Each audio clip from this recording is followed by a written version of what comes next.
Good morning. எப்படி இருக்கீங்க எல்லாரும்?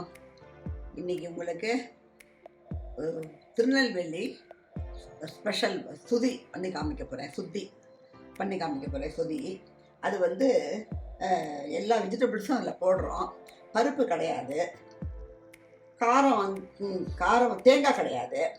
அதனால காரம் வந்து பச்சை மிளகாயில் போடுற காரம் தான். அதுக்கு வந்து நீங்கள் பச்சைக்காயை முக்கால்வாசி யூஸ் பண்ணிக்கோ. கிழங்கு போட்டேன்னாக்கா 1 இல்லை 2 போடுங்க. நான் இன்றைக்கி வந்து 7 காய் போட்டிருக்கேன். எல்லாமே கொஞ்சம் கொஞ்சமாக போட்டிருக்கேன். வெங்காயம் வேணும், பூண்டு வேணும், இஞ்சி வேணும். இப்போ வந்து நான் வந்து பாருங்கள், கேரட்டு, உருளைக்கிழங்கு, அவரைக்காய், இது முருங்கைக்காய், கத்திரிக்காய், பீன்ஸு, வாழைக்காய் 7 காய் போட்டிருக்கேன். அதுக்கப்புறம் கொஞ்சம் ஒரு அரை வெங்காயம் எடுத்துட்டுருக்கேன். அப்புறம் இஞ்சி ஒரு சின்ன பீஸ் எடுத்துட்டுருக்கேன்.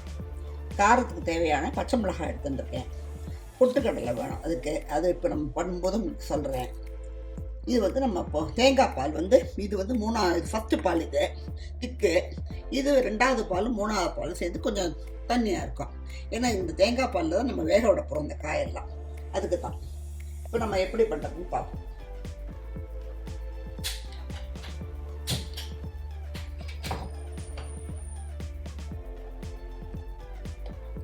இப்போது நான் என்ன பண்ணியிருக்கேன், தேங்காய் எண்ணெய் விட்டுருக்கேன். தேங்காய் எண்ணெயில் இந்த பொட்டுக்கடலையும் வேங்கிற காரத்துக்கு பச்சை மிளகாயும் நம்ம வதக்கின்னு எடுத்துடணும். பச்சை மிளகாய் நன்னாவே வதங்கட்டும். கொஞ்சம் பாதி வதங்கினோன்னா நீங்கள் வந்து இது போட்டுக்கலாம், பொட்டுக்கடலை போட்டுக்கலாம். ஏற்கனவே பொட்டுக்கடலை வந்து வறுத்தது தான் அது.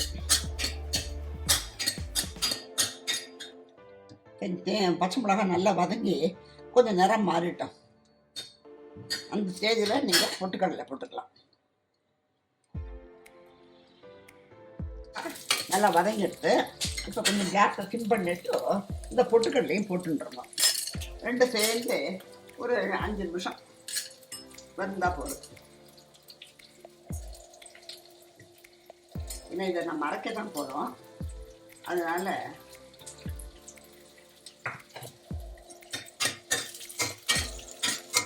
தேங்காய் எண்ணெய் தான், வேறு எந்த ரிஃபைண்ட் ஆயிலெலாம் விட்டுக்காதுங்க. தேங்காய் எண்ணெயே யூஸ் பண்ணுங்க.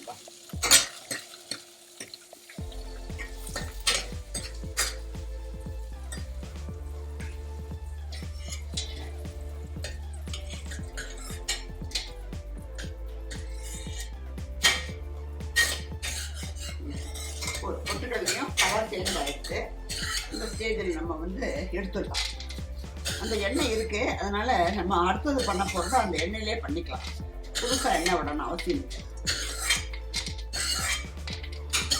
ஏன்னா டேஸ்ட் இருக்கணும், சாமானையும் மினிமைஸ் பண்ணணும். அதான் ரொம்ப முக்கியம். சாமானத்தை கொட்டி டேஸ்ட்டாக பண்ணுறதுல ஒன்றுமே பிரச்சனை இல்லை. இப்போ நம்ம இதில் இஞ்சி, பூண்டு எல்லாம் வச்சுருக்கோம் இல்லையா. நான் வந்து பூண்டை வந்து நறுக்கிட்டேன். அது சில பேருக்கு முழுசாக பிடிக்க மாட்டேங்கிறது. நறுக்கினா உங்களுக்கு ஷேப் தெரியாத போயிடும். அதனால் நான் பூண்டை நறுக்கிட்டேன். ஒரு அரை வெங்காயம் தான் எடுத்துட்டுருக்கேன், ஜாஸ்தி எடுத்துக்கலாம். ரொம்ப வதங்க வேண்டாம், கொஞ்சம் வதங்கினாலே போதும். இந்த ஸ்டேஜ் வெங்காயம் வதங்கினா போகிறோம். நம்ம என்ன பண்ணியிருக்கோம், நறுக்கின காயெல்லாம் இதில் போட்டுடலாம். போட்டுட்டு கொஞ்ச நேரம் காய் சூடாகிற வரைக்கும் கொஞ்சம் இலக்கலாம். காய் கொஞ்சம் சூடாச்சுன்னு வச்சுங்களேன், சீக்கிரம் வெந்துடும். அதுதான் கொஞ்சம் சூடாக வரைக்கும் வதக்காது. தண்ணி விட்டோம்னாக்கா அதுக்கு தண்ணியில் வேகும். இப்போவே உங்களுக்கு ஒரு 30% வெந்துடும் காய். நல்லா வதக்கணும், சூடு ஏறிடும் இல்லையா உங்களுக்கு, வதக்கணும். சரியாக கிழங்குன்னு பார்க்க போனால் ஒரு உருளைக்கிழங்கு தான் போட்டுருக்கேன். மீது எல்லாம் பச்சைக்காய் தான் போட்டுருக்கேன். இப்போ நான் பண்ணுற குவான்டிட்டிக்கு இங்கே பெசஞ்சாக்க தான் இது நல்லா இருக்கும். ஆப்பத்துக்கு தான் தொட்டுக்கலாம், மிச்சம் எதுக்கும் தொட்டுக்க முடியாது. பெசஞ்சாப்ப தான் சூப்பராக இருக்கும். அதனால் நான் வந்து ஒரு 4 பேர் சாப்பிட்ற மாதிரி நான் இன்னைக்கு பண்ணியிருக்கேன். அந்த குவான்டிட்டி தான் பண்ணியிருக்கேன். இதெல்லாம் வீக்கெண்டில் பண்ணேன்னாக்கா கொஞ்சம் நம்ம நிம்மதியாக நிதானமாக சாப்பிடலாம். பறக்க சாப்பிட வேண்டாம். காயெல்லாம் ஆற்றுல வச்சுக்கிட்டேன்னாக்க போதும். இதுக்கு வந்து ஒரு புல் மூடி தேங்காயை நான் பால் எடுத்து வச்சுருக்கேன் இந்த குவான்டிட்டிக்கு. தண்ணியை பாத்திரத்தை அருமினா மாதிரி தண்ணி ஊற்றிட்டேன். இப்போ நான் என்ன பண்ணுவேன், இதை மூட வேண்டாம், திறந்தே இருக்கட்டும். நான் மூடி நான் அந்த தேங்காய் பால் விட்டுருக்கிறதுனால ஒரு மாதிரி பெரிய பெரிய ஆகிடும். மூட வேண்டாம். கொஞ்சம் கொதிக்க ஆரம்பிக்கிற வரைக்கும் ஹையில் வைங்க. அதுக்கப்புறம் கொதிக்க ஆரம்பித்தப்புறம் நல்லா கொதிக்க ஆரம்பிச்சோம் சிம் பண்ணிடுங்க, மூடி வைக்க வேண்டாம். இப்போ நம்ம அதுக்குள்ளே இந்த பேஸ்ட்டை வந்து ரெடி பண்ணிடலாம். இதுக்கு வேணுங்கிற மஞ்சப்பொடி போட்டுட்டேன். இப்போ இதுக்கு வேணுங்கிற உப்பை போட்டுடலாம். நீங்கள் பாதி உப்பை போடுங்க, அதுக்கப்புறம் காய் உப்பு போட்டுக்கலாம். ஏன்னா காய்க்கு வேணுங்கிற மாத்திரம் உப்பு போட்டால் போடுங்க. இல்லைன்னா எல்லா உப்பும் போய் காயில் பிடிச்சிருக்கிறோம், காய் கொஞ்சம் கறிக்கும்.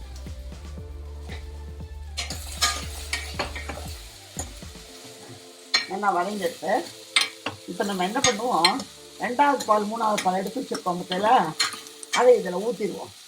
ஊற்றி அந்த பாலில் தான் வேகும் காய்.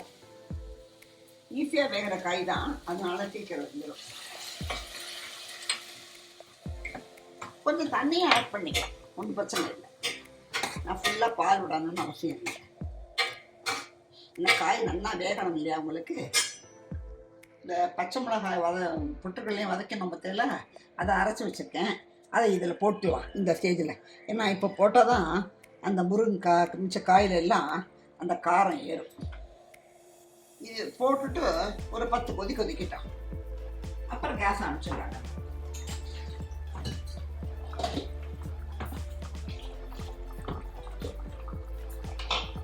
மிக்ஸி அலம்பி கொஞ்சம் ஊற்றிருக்கோம் தண்ணி.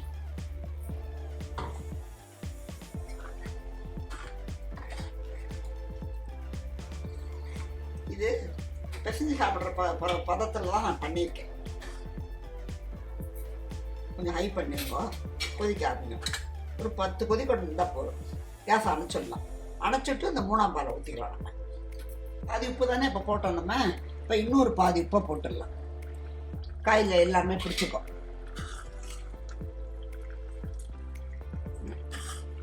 நல்ல மரமெல்லாம் கொதிக்கிறது. இந்த ஸ்டேஜில் நீங்கள் என்ன பண்ணுங்க, கேஸ் ஆஃப் பண்ணிடுங்க. ஆஃப் பண்ணிவிட்டு நம்ம முதல் பால் வச்சுருக்கோம் இல்லையா, திக்கு பால், அந்த திக்கு பாலை ஊற்றிடுங்க.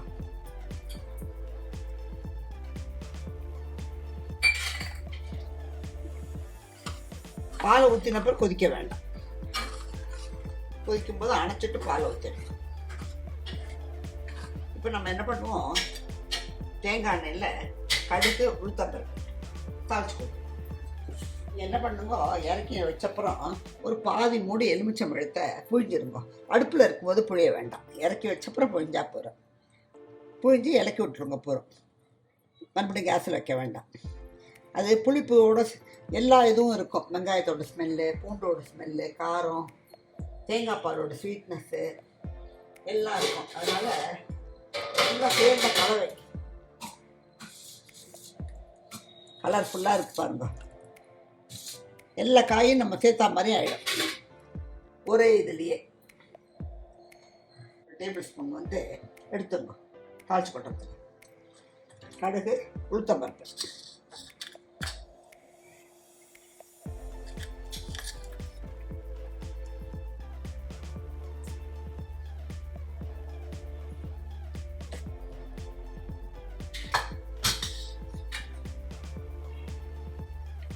கடுகு வெடிக்க ஆரம்பிக்கும் போதே நம்ம கேஸ் ஆஃப் பண்ணிடலாம். ஏன்னா இத்தனை கேஸ் எரிஞ்சதுனால நல்ல ஹீட் இருக்கும். அணைச்சி அந்த சூட்லேயே உங்களுக்கு கடுகு உளுத்தம்பருப்பு இதாகிடும். இப்போ நான் கேஸ் ஆஃப் பண்ணிட்டேன். கருவேப்பிலை போட்டுடுங்க. சூட்லேயே கடுகு உளுத்தம்பருப்பு செவந்தெடுத்து தாளிச்சு போட்டுட்டேன். கருவேப்பிலை போட்டு இது கொஞ்சம் ஆறினோன்னே கொஞ்சம் ஒரு 10 நிமிஷம் ஆனோடனே இன்னும் கொஞ்சம் கெட்டியமாயிடும். ஏன்னா நம்ம தேங்காய் பால் ஊற்றிருக்கோம் பற்றியில. திருநெல்வேலி சொதி ரெடி. நீங்களும் பண்ணுங்க. நான் எல்லா வீக்கெண்டும் உங்களுக்கு சாட்டர்டே 10 o'clock எங்களோட என்ன ரெசிபியோ அது வந்து லான்ச் ஆகும். அதனால் நீங்கள் சாட்டர்டேயும் பண்ணிக்கலாம், சண்டேயும் பண்ணிக்கலாம். 10 o'clock சாட்டர்டே நீங்கள் பார்க்க மறந்துடாதீங்க.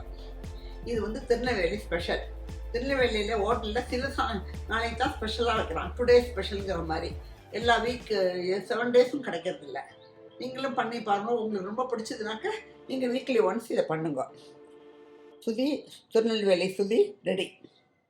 பண்ணுங்கோ, சாப்பிடுங்கோ, எனக்கு ஃபீட்பேக் கொடுங்கோ. எப்போதும் எனக்கு உங்களோட சப்போர்ட் எனக்கு வேணும். பாய்.